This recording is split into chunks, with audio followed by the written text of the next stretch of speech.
नमस्कार दोस्तों, स्वागत है आपका इंडस्ट्रियल एक्सलेंस चैनल पर, जहां हम सीखते हैं इंडस्ट्री की बेस्ट प्रैक्टिसेस और सॉल्यूशंस। मैं हूं आपका होस्ट प्रवीण और आज हम बात करेंगे मुदा लीन मैन्युफैक्चरिंग के 7 वेस्टेज के बारे में। क्या आप जानते हैं कि हर मैन्युफैक्चरिंग प्रोसेस में कई ऐसे एक्स्ट्रा एक्टिविटीज होती हैं जो हमारे टाइम, रिसोर्स और कॉस्ट को बढ़ा देते हैं। इन्हें ही हम मुदा कहते हैं। तो चलिए इसे विस्तार से समझते हैं। आगे हम जानते हैं मुदा क्या है। मुदा एक जापानी शब्द है जिसका मतलब है वेस्टेज, यानी ऐसे काम या प्रोसेस जो कस्टमर के लिए वैल्यू ऐड नहीं करते हैं। लीन मैन्युफैक्चरिंग में हमारा लक्ष्य इन्हीं वेस्टेज को पहचानना और ख़त्म करना है। तो दोस्तों, आगे बढ़ने से पहले हम लोग जानते हैं कि वैल्यू एडेड एक्टिविटी क्या होती है और नॉन वैल्यू एडेड एक्टिविटी क्या होती है। तो दोस्तों, वैल्यू एडिंग एक्टिविटी वो एक्टिविटी है जो कस्टमर के पॉइंट ऑफ व्यू से किसी प्रोडक्ट या सर्विस के मूल्य में वृद्धि करती है। उदाहरण के लिए assembly process, machining, welding, painting या फिर कोटिंग, जो कि हम कस्टमर के डिमांड के अकॉर्डिंगली करते हैं। आगे है नॉन वैल्यू एडेड एक्टिविटी।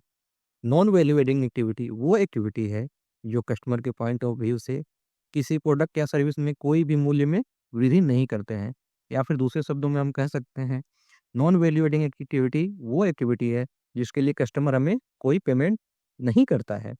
उदाहरण के लिए rework process, unnecessary transportation, excess inventory रखना, किसी जॉब के चेंजिंग के दौरान या किसी काम के लिए टूल, इक्विपमेंट इत्यादि की ज़्यादा देर तक सर्च करना, खोजना। लीन मैन्युफैक्चरिंग में इन वेस्टेज को 7 पार्ट्स में डिवाइड किया गया है, जिनके बारे में हम डिटेल में जानकारी शुरू करते हैं। तो सबसे पहला जो मुद्दा है, वेस्टेज है, वो है ओवर प्रोडक्शन। ओवर प्रोडक्शन का मतलब है ज़रूरत से ज़्यादा प्रोडक्शन करना। यह तब होता है जब हम बिना किसी प्लानिंग के ज़्यादा प्रोडक्ट बना लेते हैं जिनकी हमें मार्केट में कोई डिमांड ही नहीं है। अगर हम फ्लोर पे ओवर प्रोडक्शन करते हैं, इससे कई समस्याएं उत्पन्न होती है। उदाहरण के लिए ज़्यादा इन्वेंट्री रखने की समस्या, वर्किंग कैपिटल का फंसा रहना, स्टोरेज स्पेस और मटेरियल हैंडलिंग का खर्च बढ़ना। तो दोस्तों, अगर हम चाहें तो ओवर प्रोडक्शन को बचा सकते हैं। ओवर प्रोडक्शन से बचने के लिए जस्ट इन टाइम सिस्टम का इस्तेमाल किया जाता है। Just in time system demand के अनुसार ही प्रोडक्शन के मैन्युफैक्चरिंग को सुनिश्चित करता है। मुद्दा के क्रम में हमारा अगला मुद्दा है वेटिंग। वेटिंग का मतलब होता है समय की बर्बादी। जब कोई मशीन, कर्मचारी या प्रोसेस किसी का इंतजार कर रही होती है। यह वेटिंग आमतौर पर तब होती है जब मशीन खराब हो, मटेरियल समय पर न पहुंचे या फिर काम के अगले स्टेप के लिए क्लियर इंस्ट्रक्शन अवेलेबल ना हो। वेटिंग की समस्या को दूर करने के लिए लाइन बैलेंसिंग और मेंटेनेंस का सही प्लानिंग करें। इसी क्रम में हमारा अगला मुद्दा है मुद्दा ऑफ ट्रांसपोर्टेशन। ट्रांसपोर्टेशन का मतलब किसी सामग्री का या फिर सामान का एक जगह से दूसरी जगह बार बार ले जाना। यह प्रोडक्ट की कॉस्ट बढ़ाता है, लेकिन कस्टमर के लिए कोई भी वैल्यू ऐड नहीं करता। उदाहरण की बात करें तो एक फैक्ट्री में रॉ मटेरियल को मैन्युफैक्चरिंग यूनिट तक ले जाना और फिर उस मटेरियल को कंप्लीट होने के बाद मैन्युफैक्चरिंग यूनिट से स्टोरेज तक ले जाना, ये ट्रांसपोर्टेशन का मुद्दा है। मुद्दा को दूर करने के लिए, इस वेस्टेज को दूर करने के लिए हमें फैक्ट्री के लेआउट को ऑप्टिमाइज करना चाहिए, जिससे कि मटेरियल की मूवमेंट कम से कम हो। लीन मैन्युफैक्चरिंग का अगला मुद्दा है ओवर प्रोसेसिंग। ओवर प्रोसेसिंग तब होती है जब हम किसी काम को ज़रूरत से ज़्यादा करते हैं। यह हमारे टाइम और रिसोर्स दोनों को बर्बाद करता है। उदाहरण के लिए अगर किसी प्रोडक्ट को 2 बार पॉलिश करने की ज़रूरत है, लेकिन हम 3 बार कर रहे हैं, 4 बार कर रहे हैं, तो वो हमारा ओवर प्रोसेसिंग है, एक प्रकार का वेस्टेज है। एक और उदाहरण हम लेते हैं। मान लीजिए हमें वेल्डिंग करनी है, तो वेल्डिंग की हम 1 लेयर भी कर सकते हैं और आगे से रिक्वायरमेंट भी 1 या 2 लेयर की है, लेकिन हम 3 या 4 लेयर कर रहे हैं, तो हमारा ओवर प्रोसेसिंग है, ये मुद्दा है। इस मुद्दा को दूर करने के लिए हमें एसओपी, स्टैंडर्ड ऑपरेटिंग प्रोसीजर का पालन करना चाहिए और प्रोसेस को अनावश्यक रूप से कॉम्प्लिकेटेड नहीं बनाना चाहिए। प्रोसेस ऐसे बनाएं कि वो बिल्कुल सिंपल हो, सिंप्लीफाइड हो। हमारा अगला मुद्दा है मुद्दा ऑफ इन्वेंट्री। इन्वेंट्री का मतलब है जरूरत से ज़्यादा सामान रखने से, चाहे वह सामान हमारे पास रॉ मटेरियल हो, WIP हो या फिर FG मटेरियल हो। इन्वेंट्री हमारे स्पेस और मनी दोनों को ब्लॉक करके रखती है।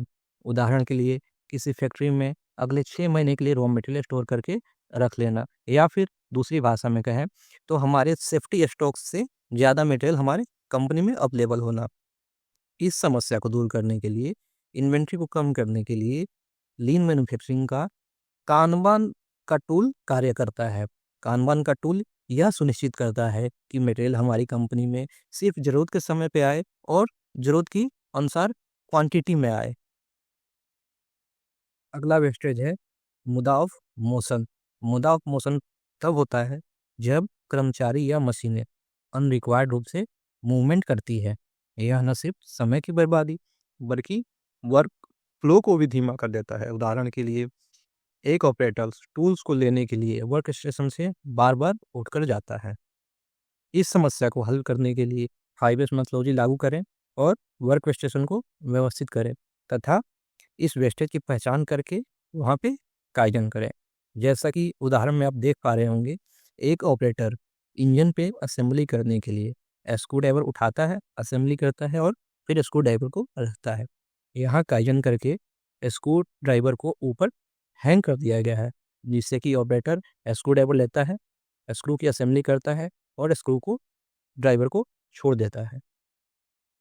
सातवां और लास्ट मुद्दा है हमारा डिफेक्ट। डिफेक्ट का मतलब है प्रोडक्ट में खामी या फिर गलती। यह गलती सुधारने में हमारी टाइम और रिसोर्स दोनों बर्बाद होते हैं। उदाहरण के लिए किसी प्रोडक्ट की मेजरमेंट का एरर आना, किसी प्रोडक्ट की असेंबली गलत होना, जिससे सही करने के लिए उसमें दोबारा से मैन पावर लगाना पड़े, दोबारा से मशीन और टाइम लगाना पड़े। दोस्तों, इस मुद्दा को ख़त्म करने के लिए पोकायोके जैसी टेक्निक का इस्तेमाल किया जाता है और क्वालिटी चेक सिस्टम को मजबूत किया जाता है। दोस्तों, इन 7 वेस्टेज को पहचानना और ख़त्म करना लीन मैन्युफैक्चरिंग की दिशा में पहला कदम है। अगर यह वीडियो आपको मददगार लगा हो तो इसे लाइक करें, शेयर करें और हाँ, हमारे चैनल इंडस्ट्रियल एक्सलेंस को सब्सक्राइब करना ना भूलें। मिलते हैं अगले वीडियो में, तब तक के लिए धन्यवाद।